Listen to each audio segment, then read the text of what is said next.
Une histoire émouvante de rédemption, d'amour, de passion et de nouveau départ. Elle s'est enfuie pour oublier, mais le millionnaire a découvert le secret qu'elle cachait dans sa manche. Un bras marqué, une question acerbe. Qui t'a fait ça? Ce qui commence par la peur se transforme en une histoire d'amour interdite qui pourrait vous coûter votre liberté, voire votre vie. Regardez cette histoire jusqu'au bout, elle vous surprendra. Si vous aimez les histoires d'amour et les romances, abonnez-vous à cette chaîne et laissez un commentaire. Nous publions chaque jour des vidéos comme celle-ci. La pluie tombait sur Montevilla comme si le ciel voulait laver les péchés du monde, mais Jana Villar savait que certaines taches étaient indélébiles.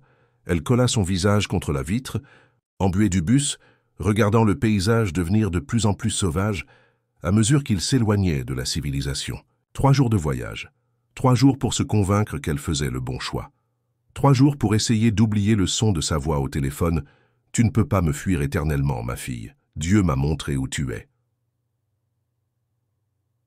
Le chauffeur la déposa à l'entrée du village, sur un panneau délavé indiquant Montevilla, population 847. Elle serra fermement la poignée de sa valise, sentant le cuir usé lui entailler la paume. La douleur était agréable. Elle la maintenait dans le présent, ici, maintenant, loin du passé qui la hantait comme une ombre affamée. La maison se trouvait au bout de la rue principale, au bout d'un chemin pavé qui serpentait entre de vieux eucalyptus. Sa cousine Isabelle avait laissé les clés à la voisine, une dame aux cheveux blancs qui la regardait avec un mélange de curiosité et de pitié.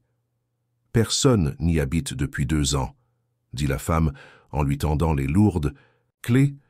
Donna Isabelle disait toujours qu'un jour quelqu'un de la famille viendrait. Vous lui ressemblez comme à sa jeunesse. Jana hocha simplement la tête et poursuivit son chemin.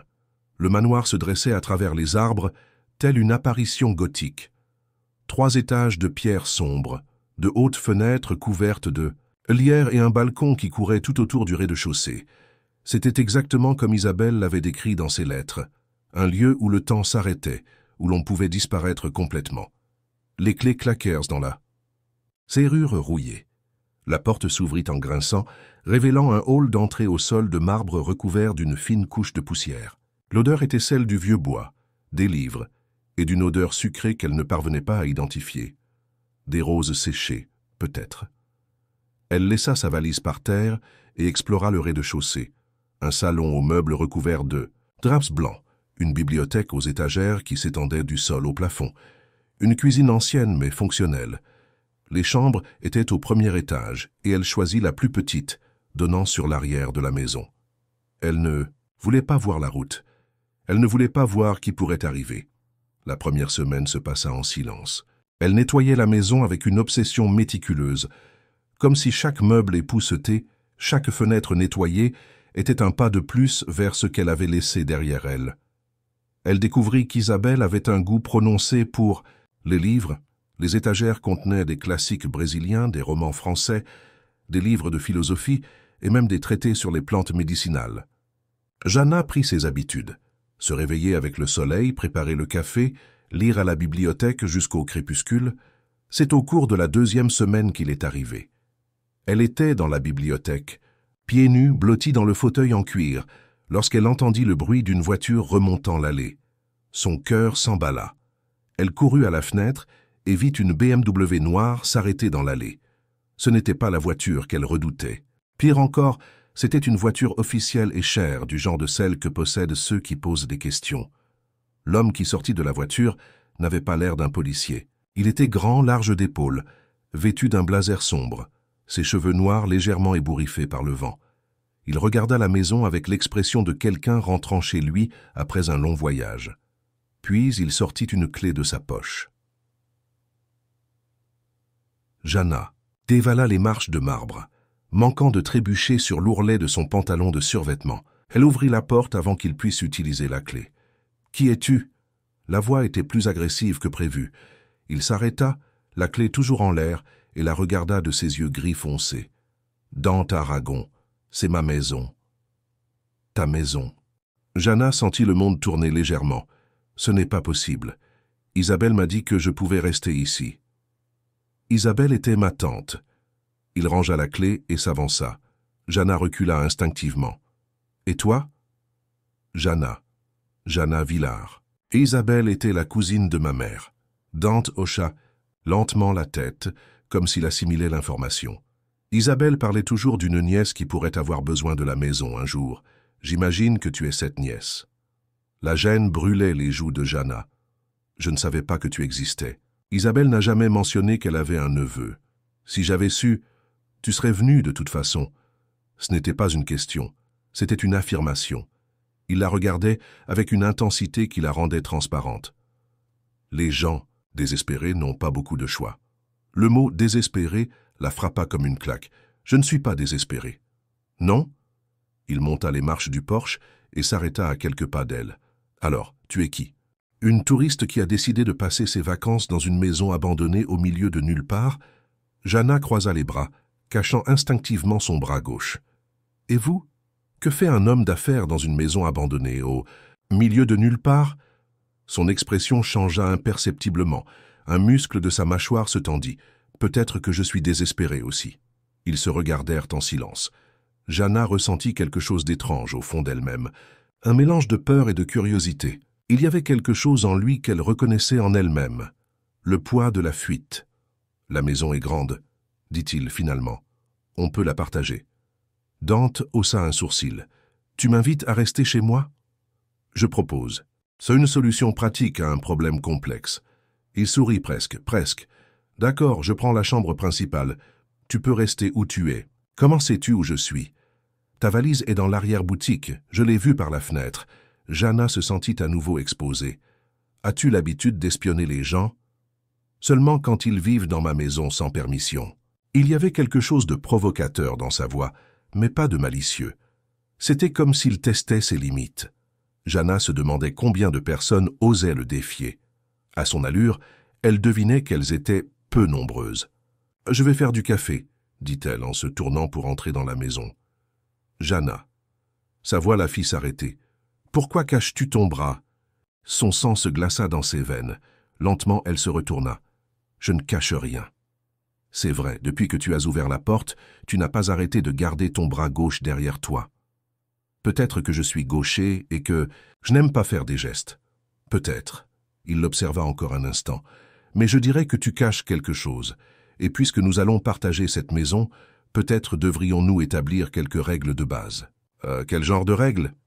Pas de questions inutiles, pas de jugement, pas de curiosité excessive pour le passé de l'autre. Jana ressentit un soulagement inattendu. Je suis d'accord. Super. Il attrapa une valise en cuir sur la banquette arrière de la voiture. Une dernière chose, ne réponds pas au téléphone. N'ouvre pas la porte aux inconnus. Et si quelqu'un vient me chercher, tu ne m'as pas vu. Pourquoi pas? Il s'arrêta à mi-chemin sans se retourner. Parce que certaines personnes préfèrent rester dans le passé. Cette nuit-là, Jana resta éveillée, écoutant les bruits de la maison s'adaptant à la présence d'une autre personne. Des pas à l'étage, la douche qui coulait, une porte qui se fermait. Elle se demandait quel genre d'ennui il évitait, quel genre de passé l'avait amené ici. La réponse lui est venue en partie le lendemain, lorsqu'elle est descendue prendre un café et a trouvé des journaux étalés sur la table de la cuisine. Les titres étaient en portugais, mais aussi en anglais et en espagnol. Un homme d'affaires fait l'objet d'une enquête pour le décès d'un associé. Dante Aragon, du succès à la suspicion. Aragon Holdings, sous enquête. Elle. Le lut rapidement. Dante était le PDG d'un cabinet de conseil spécialisé dans la restructuration d'entreprises en crise. Son associé, Ricardo Vasconcelos, avait été retrouvé mort dans son appartement 3 semaines plus tôt. Il semblait s'agir d'un suicide, mais des incohérences éveillaient les soupçons. L'entreprise faisait l'objet d'une enquête pour blanchiment d'argent et fraude. Dante n'était pas officiellement suspect, mais son nom apparaissait dans tous les articles de presse. Une lecture matinale intéressante, Jana sursauta et renversa sa tasse de café. Dante se tenait sur le seuil de la cuisine, vêtu seulement d'un jean et d'un t-shirt blanc. Elle essaya de ne pas remarquer comment le coton serrait sa large poitrine, comment les muscles de ses bras se contractaient, tandis qu'il s'appuyait contre l'encadrement de la porte. « Je suis désolé, je ne voulais pas. Les journaux étaient là et... » J'étais curieux. Il s'approcha et commença à ramasser les journaux. « C'est tout naturel. Avez-vous tué votre partenaire? La question fut posée, avant qu'elle puisse s'en empêcher. Dante s'arrêta, un journal à mi-chemin de la pile. C'est une question inutile, Jana. C'est une question valable de savoir si je partagerai une maison avec toi. Il la regarda dans les yeux. Non, je n'ai pas tué Ricardo. Mais tu sais qu'il l'a tué. Suspect. Et n'allez pas à la police parce que je n'ai aucune preuve.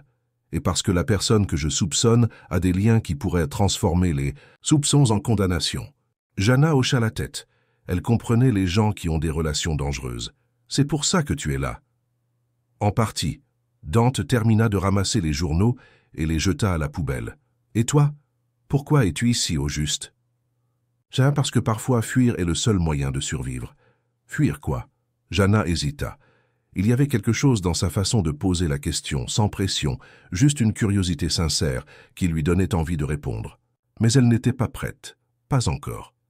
De quelqu'un qui ne devrait pas exister dans ma vie. Dante hocha la tête, comme s'il comprenait parfaitement. Un ex? Quelque chose comme ça. Ils restèrent assis en silence, chacun perdu, dans ses pensées. Puis Dante passa devant elle pour aller chercher une tasse dans le placard. Son bras effleura le sien par accident, et Jana dut se retenir de reculer, visiblement. « Tu as peur d'être touché » a-t-il observé, mais sans jugement. Non, le mensonge semblait faux, même à ses yeux. D'accord, il se versa du café. Une dernière règle, pas de contact physique inutile. Merci. Pas besoin de me remercier. C'est juste une question de respect. Mais Jana se demandait si c'était tout. Il y avait aussi quelque chose dans sa façon de reculer, comme s'il comprenait mieux les limites que la plupart des gens. Les jours qui suivirent s'installèrent dans une étrange routine. Ils partagèrent les espaces communs avec la courtoisie d'inconnus polis, mais une tension sous-jacente régnait que Jana ne pouvait ignorer. Dante travaillait dans son bureau improvisé au 3e étage, passant des appels à voix basse et tapant furieusement sur son ordinateur portable. Elle restait à la bibliothèque, lisant et prenant des notes dans les marges des livres. C'est un jeudi que tout a changé. Jana montait l'escalier avec une pile de livres lorsqu'elle trébucha sur la dernière marche. Les livres volèrent, elle perdit l'équilibre et soudain, des bras puissants la saisirent, la tirant contre un torse solide. « Attention !» murmura Dante, sa voix rauque près de son oreille. Pendant un instant, Jana s'autorisa à sentir la sécurité de ses bras. Puis la réalité lui revint comme un choc électrique. Elle se débattit, tentant de se dégager, mais le mouvement fit remonter la manche de son chemisier, révélant la peau de son bras gauche. Dante vit. Elle sut qu'il la voyait, car ses bras se resserrèrent autour d'elle, et un son grave, presque un gémissement, s'échappa de sa gorge. « Jana, lâche-moi !» Elle abaissa désespérément sa manche, masquant les marques violettes et la cicatrice irrégulière qui s'étendait de son poignet jusqu'à presque son coude. Dante la relâcha aussitôt, mais ne s'éloigna pas. « Qui t'a fait ça ?»« Personne. Je suis tombé. On ne tombe pas comme ça. » Sa voix était différente, plus basse, dangereuse. « Quelqu'un t'a blessé. Ce ne sont pas tes affaires. » « Oui, c'est vrai. » Il fit un pas en avant. Tout homme qui fait ça à une femme devrait être tué. La férocité de sa voix l'effrayait, et curieusement la rassurait en même temps. « Pourquoi t'en soucies-tu » ? « Parce que je sais ce que c'est que de vivre avec des cicatrices qui ne veulent pas disparaître. » Jana le regarda vraiment, pour la première fois. Elle vit les ridules autour de ses yeux, la façon dont il tenait ses épaules légèrement tendues, comme s'il se préparait constamment à une attaque. Quel genre de marque? Les invisibles. Il se pencha et commença à ramasser les livres éparpillés. Parfois, ils sont pires que ceux qu'on voit. Ils ne le sont pas. La réponse fut dure, chargée d'années de souffrance. Tu n'as pas idée. Dante cessa de ramasser les livres et la regarda. Alors dis-moi, pourquoi? Parce que tu as peut-être besoin d'en parler à quelqu'un, et j'ai besoin d'entendre quelque chose de pire que ma propre histoire. Il y avait dans sa réponse une honnêteté brutale qui désarma les défenses. Tas de Jana. Elle s'assit sur la marche, serrant ses genoux. Il a dit que c'était de l'amour, commença-t-elle d'une voix à peine plus forte qu'un murmure. Mon père, il a dit que Dieu lui avait montré que j'avais besoin d'être purifié, que je portais le péché de ma mère. Dante s'assit à côté d'elle, gardant suffisamment de distance pour ne pas la toucher, mais suffisamment près pour qu'elle sente sa présence. Quel âge avais-tu? Ça a commencé quand j'avais 12. Hans, ça s'est terminé quand j'ai eu 18 ans et que je me suis enfui. Jésus. Dante se passa la main dans les cheveux. Tes disciples le savaient. Certains, mais mon père.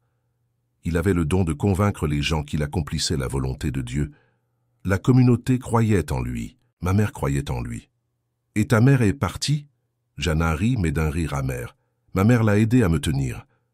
Le silence qui suivit fut pesant. Jana sentit les larmes lui brûler les yeux, mais elle les retint. Elle avait déjà trop pleuré à cause de cette histoire. Comment t'es-tu échappé? Une des plus jeunes disciples m'a aidé. Elle avait commencé à se poser des questions. Elle m'a donné de l'argent et de faux papiers. Je suis parti au milieu de la nuit et je ne suis jamais revenu. Et il t'a cherché. Pendant des années. Mais je me suis bien caché. J'ai changé de nom, de ville. J'ai réussi à terminer mes études, à trouver des petits boulots. Je pensais être en sécurité. Jusqu'à maintenant. Jana hocha la tête. Il m'a retrouvé. Je ne sais pas comment, mais il l'a fait. Il a appelé à mon appartement à São Paulo, il y a 3 semaines. Il a dit que Dieu lui avait montré où j'étais, que j'étais sa fille perdue et qu'il allait me ramener chez lui. C'est pour ça que tu es là. C'est pour ça que je suis ici. Dante resta silencieux un long moment. Puis, à sa grande surprise, il tendit la main vers elle, mais s'arrêta à quelques centimètres de sa peau. Puis-je? Jana regarda sa main grande, avec de longs doigts calleux qui évoquaient un travail manuel à un moment de sa vie. Lentement, elle tendit la sienne jusqu'à toucher ses doigts. Le contact était électrique, ni douloureux ni effrayant, électrique comme elle ne l'avait jamais ressenti auparavant. « Tu es courageuse », dit-il en entrelaçant ses doigts avec les siens. « Je ne le suis pas. Si j'avais été courageuse, je l'aurais dénoncé il y a des années. Le courage ne se résume pas à l'absence de peur, c'est faire ce qui doit être fait malgré la peur. » Jana baissa les yeux vers leurs mains jointes. Sa peau était chaude, rugueuse, authentique. « Et toi? Quelle est ton histoire ?»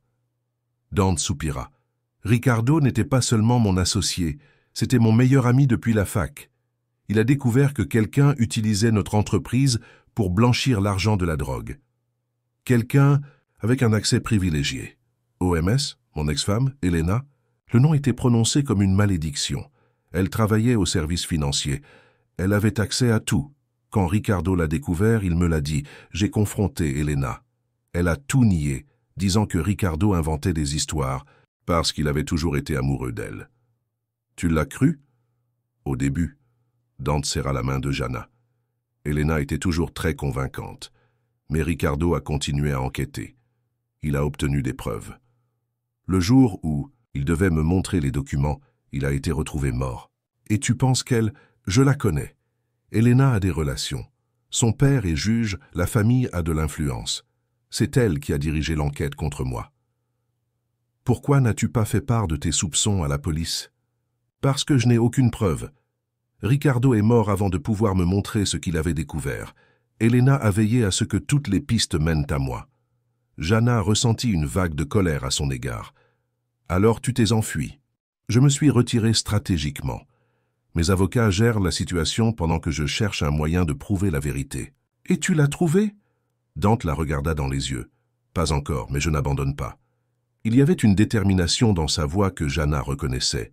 C'était la même qu'elle ressentait à l'idée d'affronter enfin le passé. Nous fuyons tous les deux, dit-elle. Oui. Mais peut-être que fuir n'est pas la solution. Que veux-tu dire? Jana se leva, lui tenant toujours la main.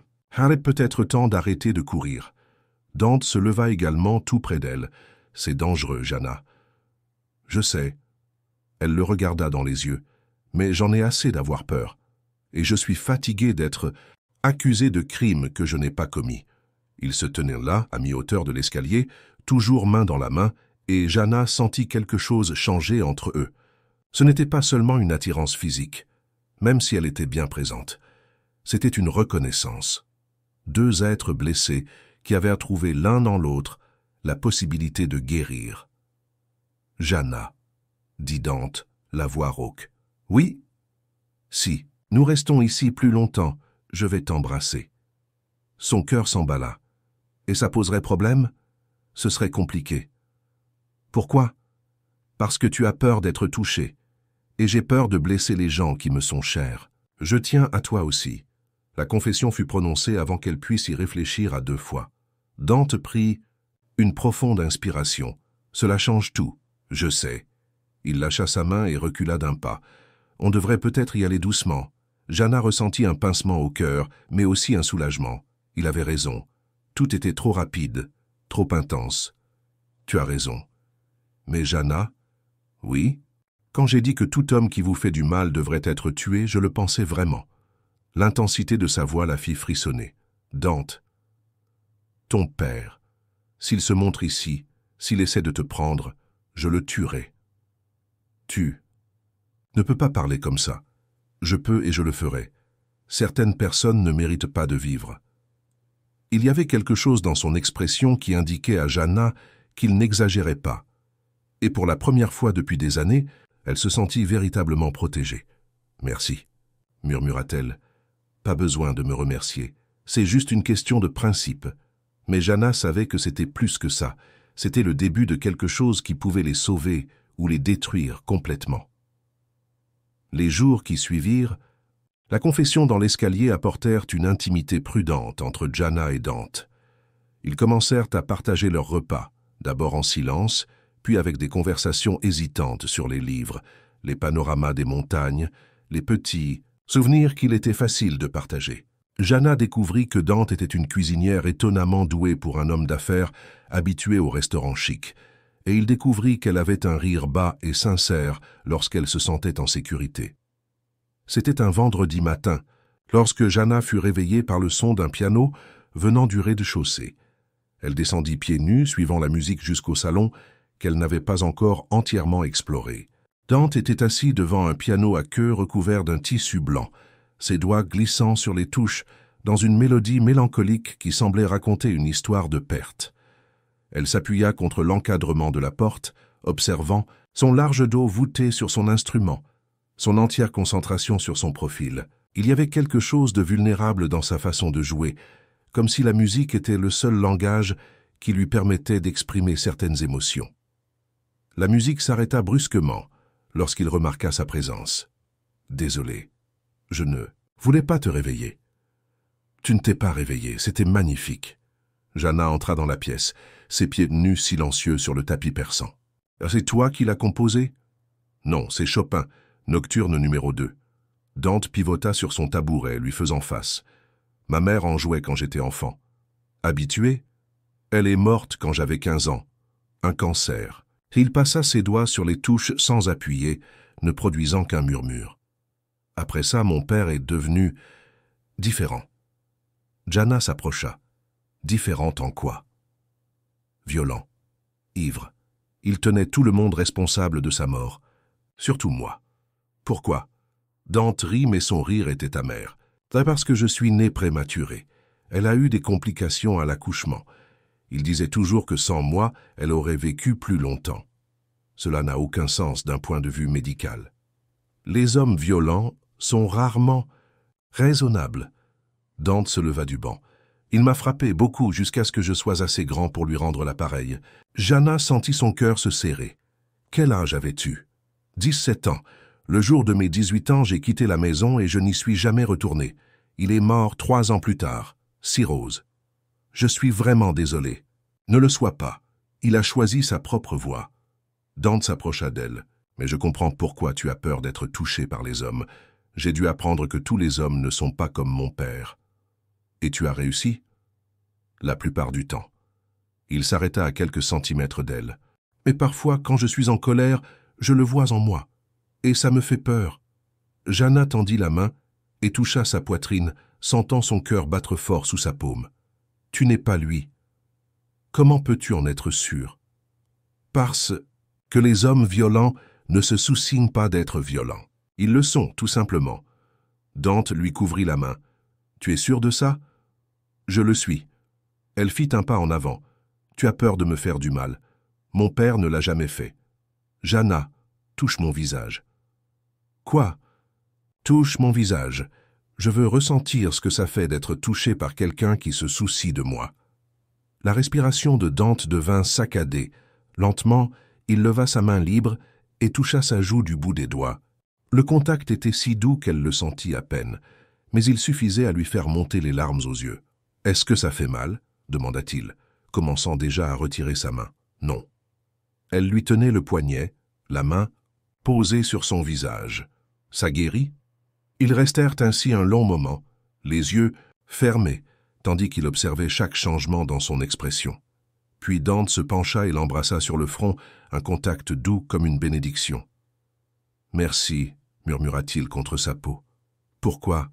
Pour m'avoir laissé te toucher, pour m'avoir fait confiance. » Jana ouvrit les yeux et le trouva si proche qu'elle pouvait compter ses cils noirs. « Dante? Oui, je veux vous embrasser. » Sa respiration s'arrêta. « Tu es sûr? J'ai peur, mais j'en ai envie. »« Alors embrasse-moi. » Jana se dressa sur la pointe des pieds et pressa ses lèvres contre les siennes. Ce fut d'abord hésitant, juste un contact doux et testant. Dante ne bougea pas, la laissant contrôler le rythme. Puis elle approfondit le baiser, et il répondit avec une douceur qui la fit fondre. Lorsqu'ils se sont séparés, ils respiraient tous les deux fortement. « Comment c'était ?» demanda Dante. « Différent. » Jana sourit pour la première fois depuis des semaines. Bien différent. « Puis-je t'embrasser à nouveau ?» Il le peut. Cette fois, ce fut lui qui prit l'initiative, mais toujours avec précaution, toujours attentif au moindre signe d'inconfort. Jana s'abandonna au baiser, sentant quelque chose en elle se réchauffer et s'ouvrir comme une fleur longtemps fermée. Ils furent interrompus par la sonnerie du téléphone dans le bureau de Dante. Il jura dans sa barbe. « Ignore-le, » murmura Jana contre ses lèvres. « Je ne peux pas. Tu peux être mon avocat. » Il l'embrassa une fois de plus rapidement avant de monter en courant. Jana se tenait dans la salle de piano, touchant ses lèvres et souriant. Pour la première fois depuis des années, elle se sentait une femme normale, une femme qu'on pouvait désirer et pas seulement blesser. Son sourire s'effaça lorsqu'elle entendit la voix de Dante changer de ton à l'étage. Il criait. Elle monta lentement les escaliers et s'arrêta devant la porte du bureau. « C'est impossible, » disait Dante au téléphone. « Comment a-t-elle obtenu un mandat de perquisition? Sur quelle base ?» Pause. « Je vois. Quand ?»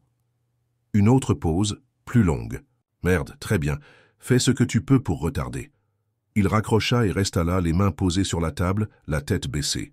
« Que s'est-il passé ?» demanda Jana. Dante se retourna. Son expression était sombre.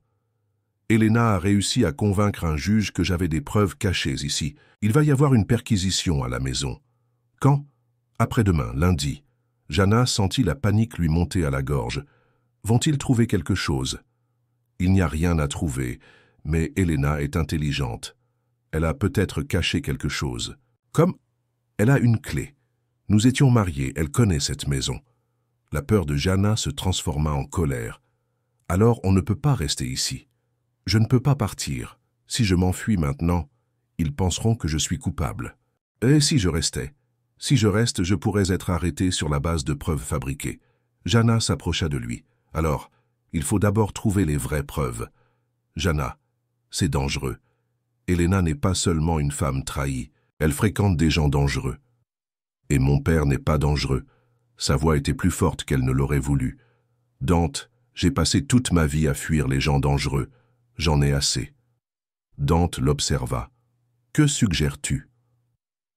Puissions-nous faire ce qu'ils n'attendent pas? Puissions-nous cesser de réagir et commencer à agir?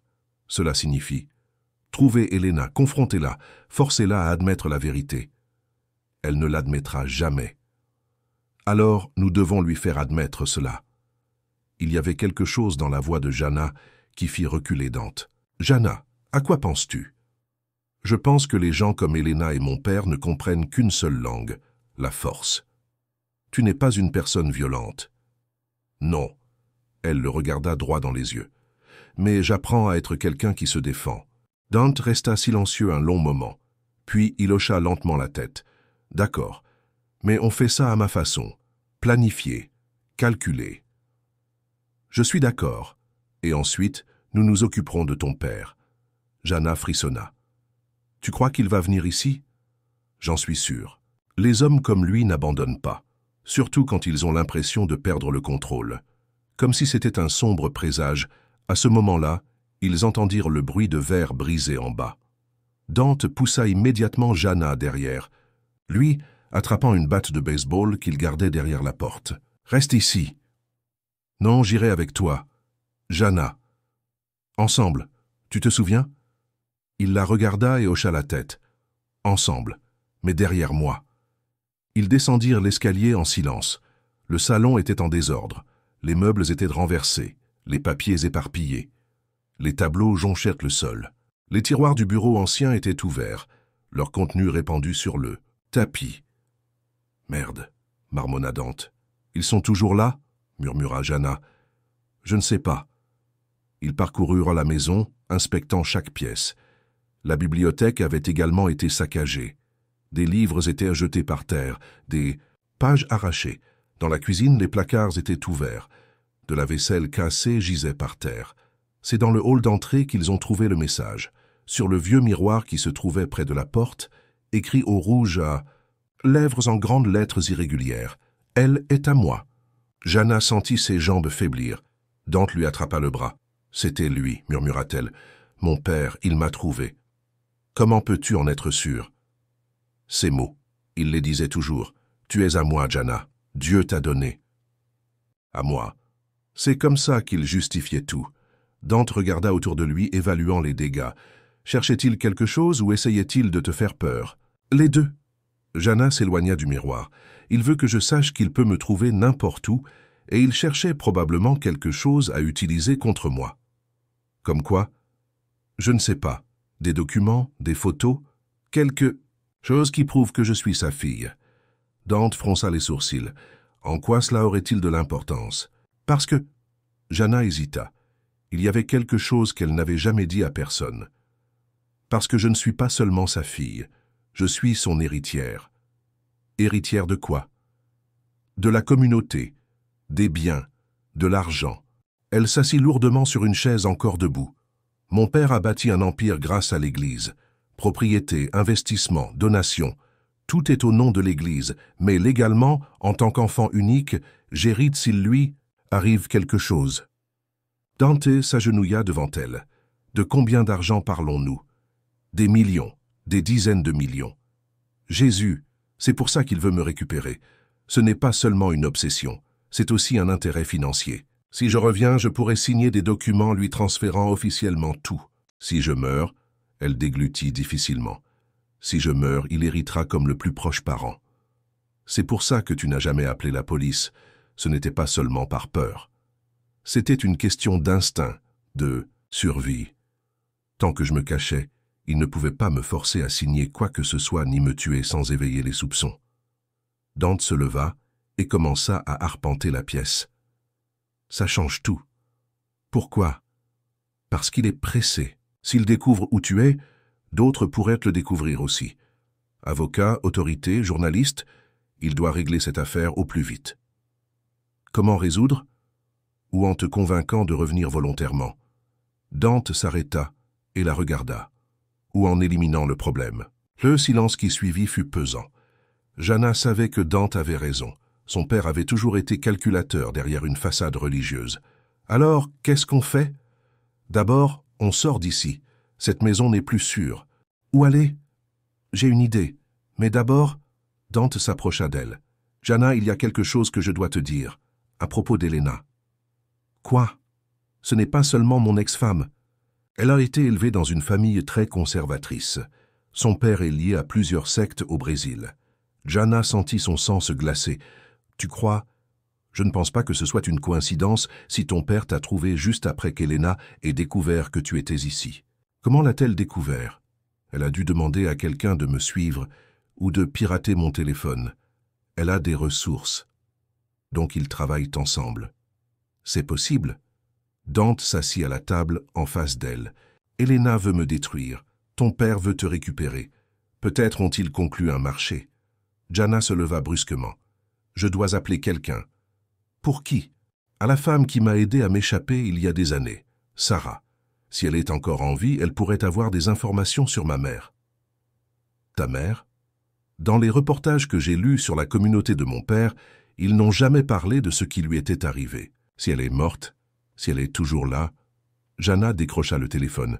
J'ai besoin de savoir. Jana, ça pourrait être dangereux. Si tu appelles, il pourrait te localiser. C'est un risque que je dois prendre. Elle composa un numéro qu'elle connaissait encore par cœur après toutes ces années. Le téléphone sonna plusieurs fois avant que quelqu'un ne réponde. Allô? La voix était celle d'une femme âgée et fatiguée. Sarah? C'est Jana. Le silence à l'autre bout du fil fut long. Puis, « Oh mon Dieu! Jana?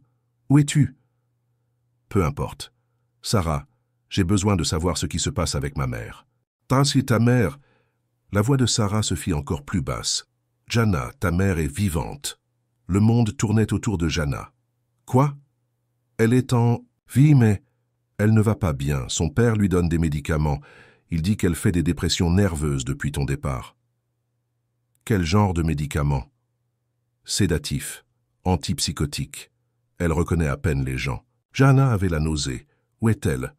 Dans la maison principale de la communauté. Il y a une aile que ton père appelle la maison de transition. C'est là que logent les gens qu'il veut faire taire. Sora, je dois la sortir de là. Jana, c'est impossible. La sécurité est très stricte en ce moment. Et ta mère? Elle pourrait ne pas te reconnaître. Je m'en fiche. C'est ma mère. Et il y a autre chose. Sarah hésita. Ton père a annoncé qu'il organiserait une cérémonie spéciale la semaine prochaine. Un rituel de rédemption qui sera diffusé en ligne pour tous les fidèles. Il dit que cela ramènera sa fille perdue.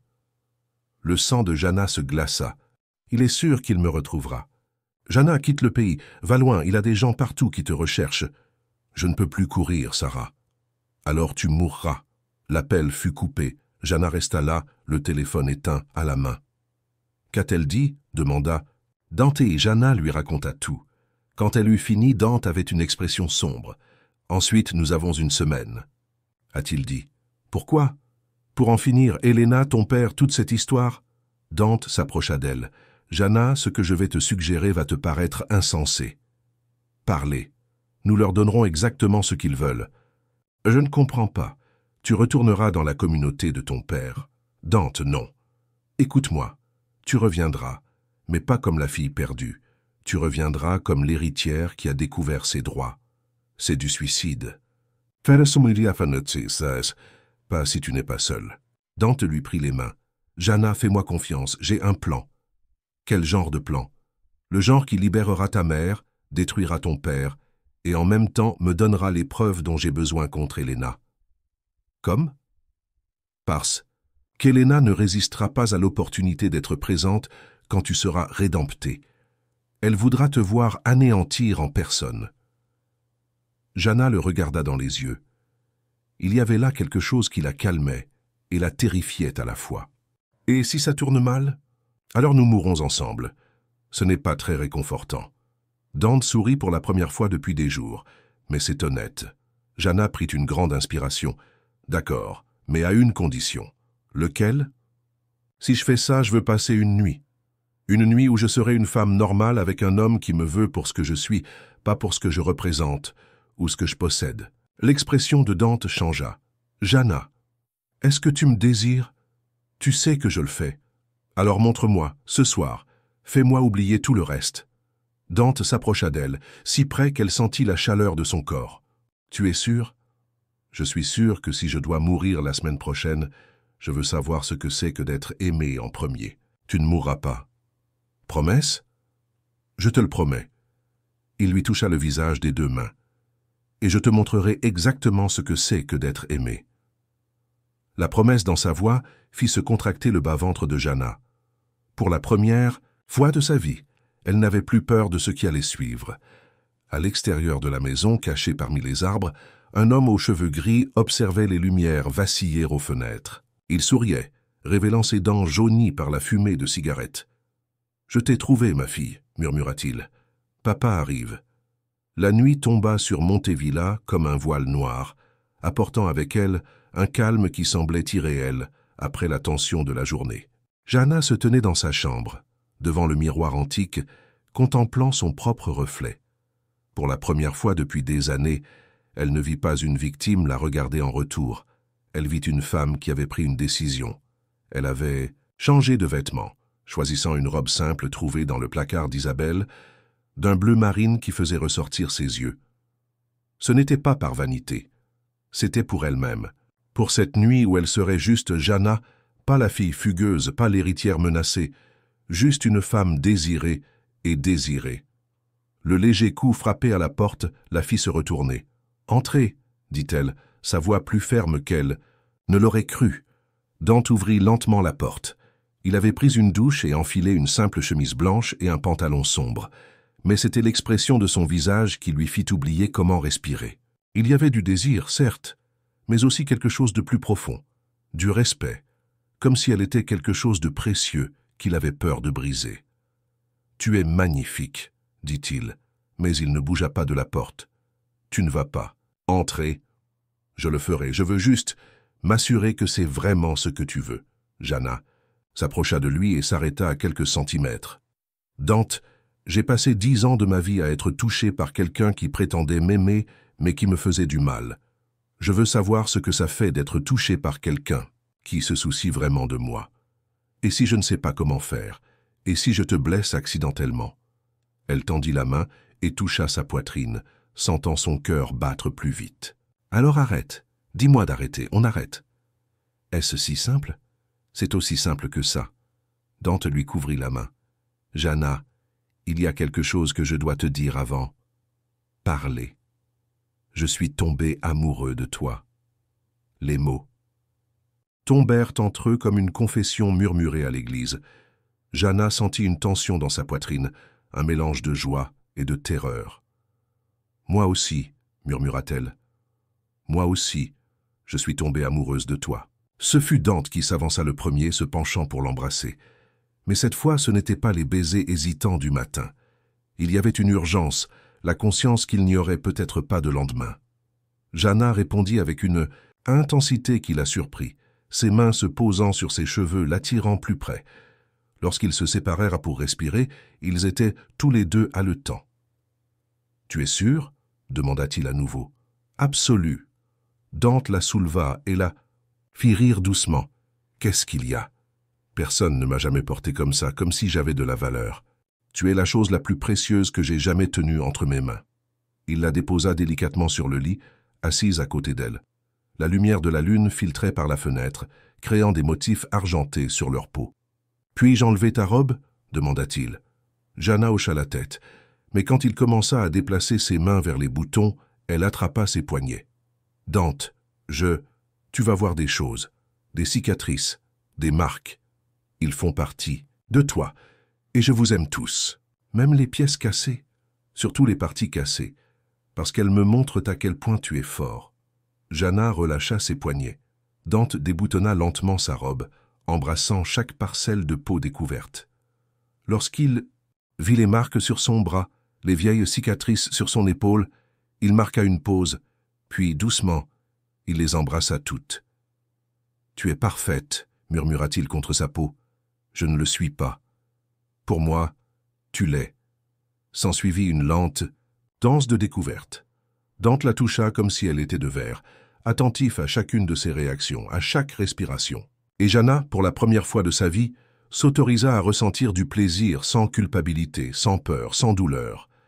Lorsqu'ils se retrouvèrent enfin, ce fut avec une tendresse qui la fit pleurer, non pas de tristesse, mais de soulagement, de gratitude, d'amour. « Je t'aime », lui murmura-t-elle à l'oreille. « Je t'aime aussi », répondit-il en se déplaçant en elle avec une infinie tendresse. « Et je te protégerai, toujours. » Ils firent l'amour comme si c'était la première fois au monde, comme s'ils étaient les 2 derniers êtres humains encore en vie. Et lorsqu'ils atteignirent l'orgasme ensemble, Jana sentit quelque chose en elle guérir d'une manière qu'elle n'aurait jamais imaginé possible. Puis, alors qu'ils étaient enlacés, Dante traça des cercles paresseux sur son dos nu. « Je ne le regrette pas, » a déclaré Jana. « Que, je vous en prie, d'être venu ici, de vous avoir rencontré, d'avoir décidé d'arrêter de fuir, même en sachant à quoi nous devons faire face demain. Surtout à cause de ça. » Elle se leva pour le regarder dans les yeux. Dante, si quelque chose tourne mal, ça ne marchera pas. Mais si c'est le cas, je veux que tu saches que ce soir, tu m'as donné quelque chose que je pensais ne jamais avoir. Quoi? Le sentiment d'être vraiment aimé. Dante l'attira dans un long et profond baiser. Tout ira bien. Je te le promets. Mais même s'ils faisaient à nouveau l'amour, plus lentement cette fois, ils savaient tous les deux que certaines promesses étaient hors de leur contrôle. L'aube arriva trop tôt. Jana se réveilla et trouva Dante déjà habillé, assis au bord du lit, la regardant dormir. « Quelle heure est-il » demanda-t-elle, la voix rauque à cause du sommeil. « 6 heures du matin, il faut y aller. » La réalité s'abattit sur elle comme une douche froide. Jana se redressa et tira la couverture sur son corps. « Es-tu toujours sûr du plan ?»« Oui, mais je veux tout revoir. » Dante avait passé la nuit au téléphone avec des contacts que Jana ignorait, des gens qui lui devaient des faveurs, qui détenaient des informations, qui pouvaient arranger des choses que les gens normaux ne pouvaient pas arranger. « Mon cousin Marcus va nous retrouver sur la route de la communauté, » expliqua-t-il, tandis que Jana s'habillait. « Il a du matériel de caméra caché, des micros, tout ce qu'il faut pour enregistrer les aveux. Et si mon père avait des soupçons? Il ne se doutera de rien, car tu arriveras exactement comme il l'attend. Repentante, tu voudras rentrer chez toi. Et Elena sera là, j'en suis sûr. Elle ne manquera pas l'occasion de me voir me faire détruire. » Dante consulta son téléphone. « Mon avocat est prêt à intervenir. Dès qu'on aura l'enregistrement, il ira au tribunal. » Jana finit de se préparer et se tourna vers lui. « Et ma mère? C'est la partie la plus risquée. Nous devrons improviser en fonction de l'endroit où elle se trouve et des conditions. »« Dante !» Jana lui tenait les mains. « S'il m'arrive quelque chose, promets-moi de sortir ma mère de là. Rien ne t'arrivera. »« Promesse. » Dante la regarda dans les yeux. « Je te le promets. » Le trajet jusqu'à la communauté dura 4 heures. Ils s'arrêtèrent 2 fois pour rencontrer des connaissances de Dante et peaufiner les détails de leur plan. Au dernier arrêt, il offrit à Jana un simple collier. Qu'est-ce que c'est? Transmetteur. Tout ce que vous direz sera enregistré et transmis à Marcus, qui sera caché dans la zone. Et s'ils le découvrent? Ils ne le découvriront. Pas, on dirait un collier ordinaire. Jana enfila le collier, sentant le poids léger mais significatif contre sa peau. Je suis prête. Non, pas encore. Dante arrêta la voiture sur le bord de la route. Jana, regarde-moi. Elle se tourna vers lui. Peu importe ce que dit ton père, peu importe comment il essaie de te manipuler, souviens-toi, tu n'es plus cette petite fille effrayée. Tu es une femme forte qui a pris une décision, et je serai là même si tu ne me vois pas. Comme? Marcus n'est pas le seul à se cacher. J'ai 3 autres hommes postés autour de la propriété. Si la situation dégénère, nous interviendrons. Et si tu arrivais trop tard? Dante prit son visage entre ses mains. On n'arrivera pas trop tard, je ne te perdrai pas. Pas après avoir enfin trouvé quelqu'un pour qui il vaut la peine de se battre. Ils s'embrassèrent une dernière fois avant que Jana ne sorte de la voiture. Le plan était simple. Elle marcherait jusqu'à l'entrée de la communauté, seule, comme si elle avait finalement cédé. La communauté de Camino da Luz était située sur une propriété de 50 hectares, à la périphérie d'une petite ville de l'intérieur du Minas Gerais. Jana reconnut immédiatement les lieux, même après presque 10 ans. Les hautes portes, les murs blancs, les jardins soigneusement entretenus dissimulèrent les horreurs qui s'y déroulaient. Il y avait 2 gardes à l'entrée. Ils l'ont immédiatement reconnue. « Jana Villar », dit l'un d'eux à la radio. « Elle est là. »« Je veux voir mon père », dit Jana d'une voix ferme. « Il t'attend. » Il marchait sur les sentiers de pierre qu'elle se souvenait avoir empruntés enfant. Tout lui semblait plus petit, moins imposant, ou peut-être avait-elle simplement grandi. La maison principale était un bâtiment colonial de 2 étages, peint en blanc, avec des touches de bleu. L'attendait sur le porche, dans un rocking chair, l'homme qui hantait ses cauchemars depuis près de 10 ans. Le pasteur Elias Villar semblait avoir vieilli de 20 ans au cours de la dernière décennie.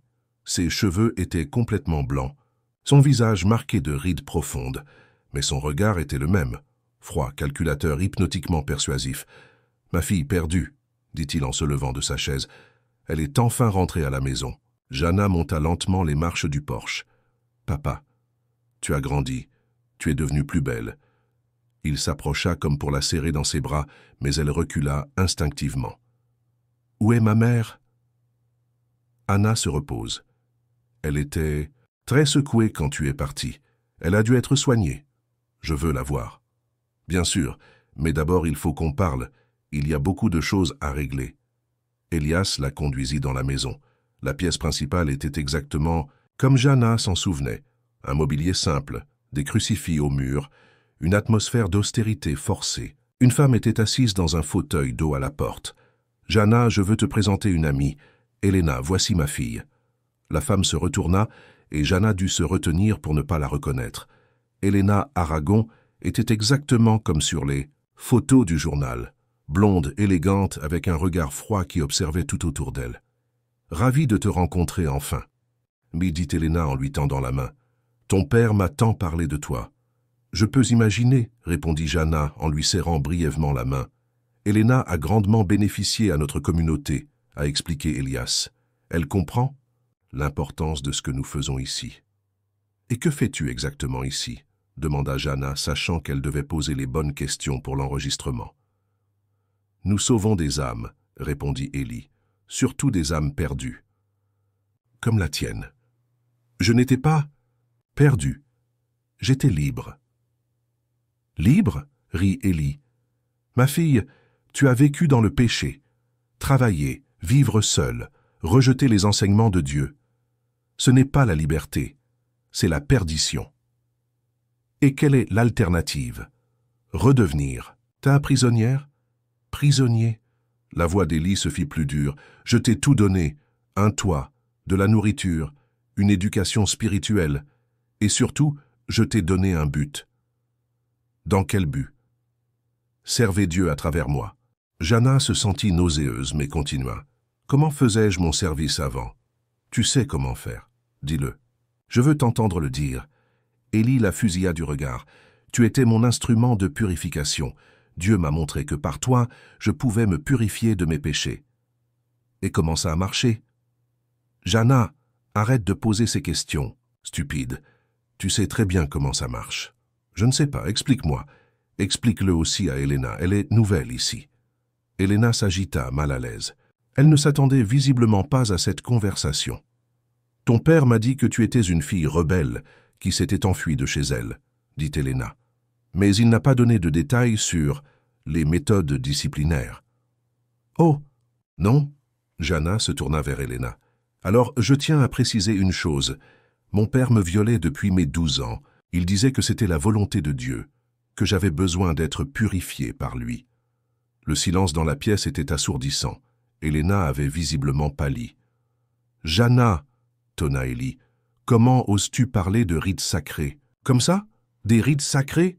Jana se leva. « C'est comme ça que tu as appelé ça quand tu m'as maintenu au lit pendant que je hurlais, quand tu m'as cassé le bras parce que j'ai essayé de m'enfuir, quand tu as dit à ma mère de me donner des somnifères pour que je ne résiste pas. »« Assez !» Élie se leva à son tour, le visage rouge de colère. « Tu vas mettre fin à ces mensonges blasphématoires immédiatement. » « Ce ne sont pas des mensonges. » Jana releva sa manche, révélant les cicatrices. « Ces marques sont réelles.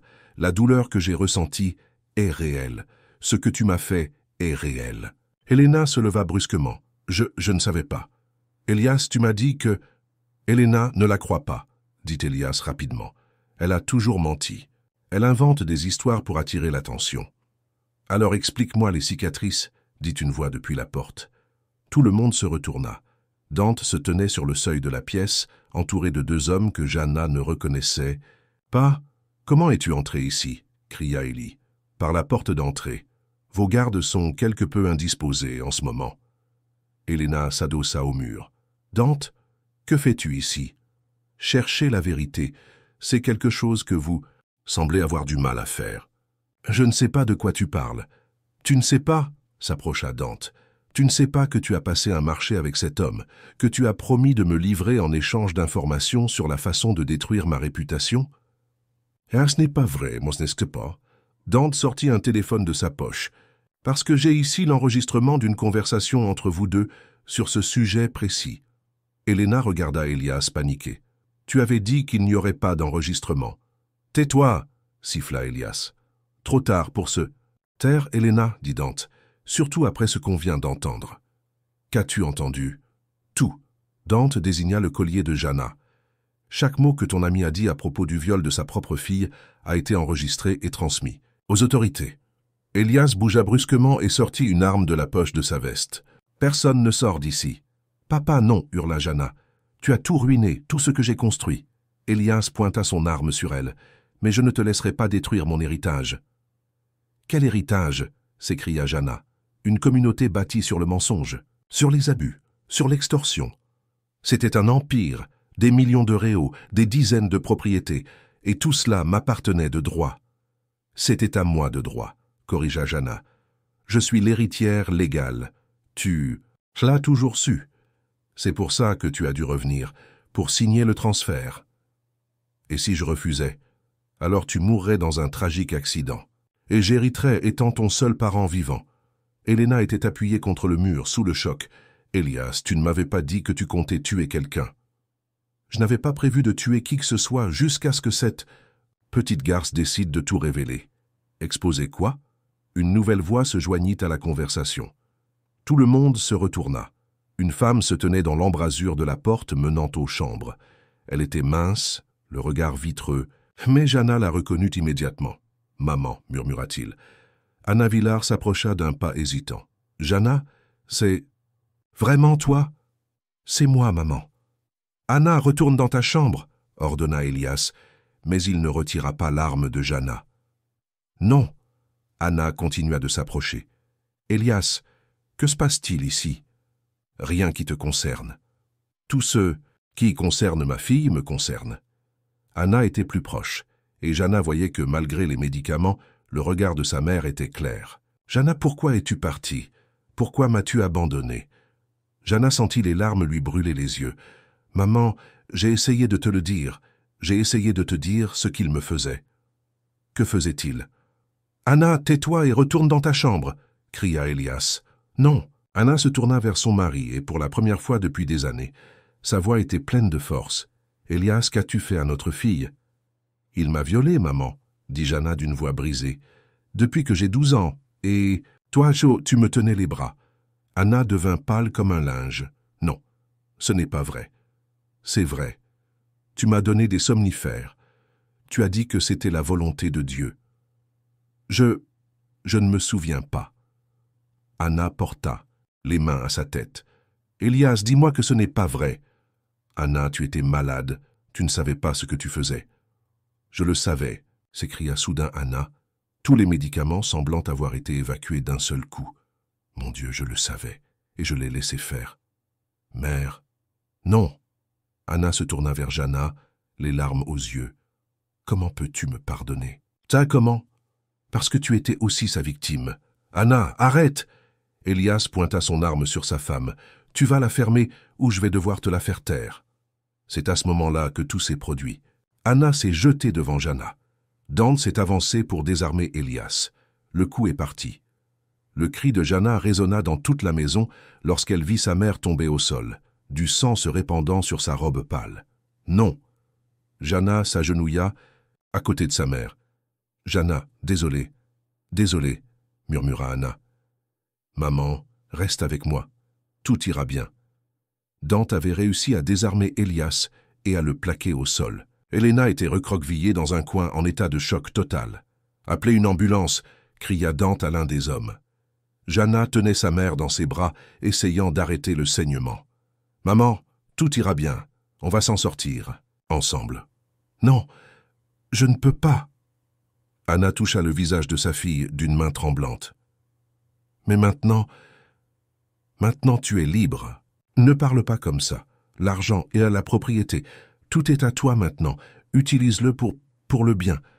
Maman, s'il te plaît. Je t'aime, Jana. Je t'ai toujours aimé. J'étais juste tellement effrayée. Anna ferma les yeux et resta immobile dans les bras de sa fille. Le silence qui suivit fut rompu par le bruit des sirènes qui approchaient. Police, ambulance, voitures officielles.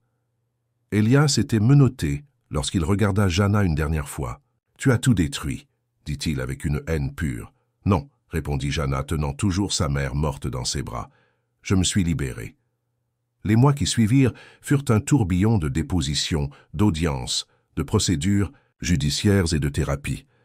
Elias fut reconnu coupable d'agression sexuelle, d'extorsion et de meurtre. Elena fut condamnée à une peine moins lourde pour complicité, mais elle perdit tout ce qu'elle avait construit.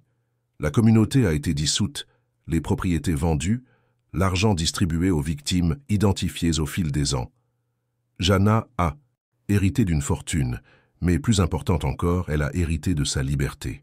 C'est un matin de décembre, 6 mois après la confrontation, qu'elle s'est réveillée dans la maison de Montevilla, désormais officiellement la sienne aussi.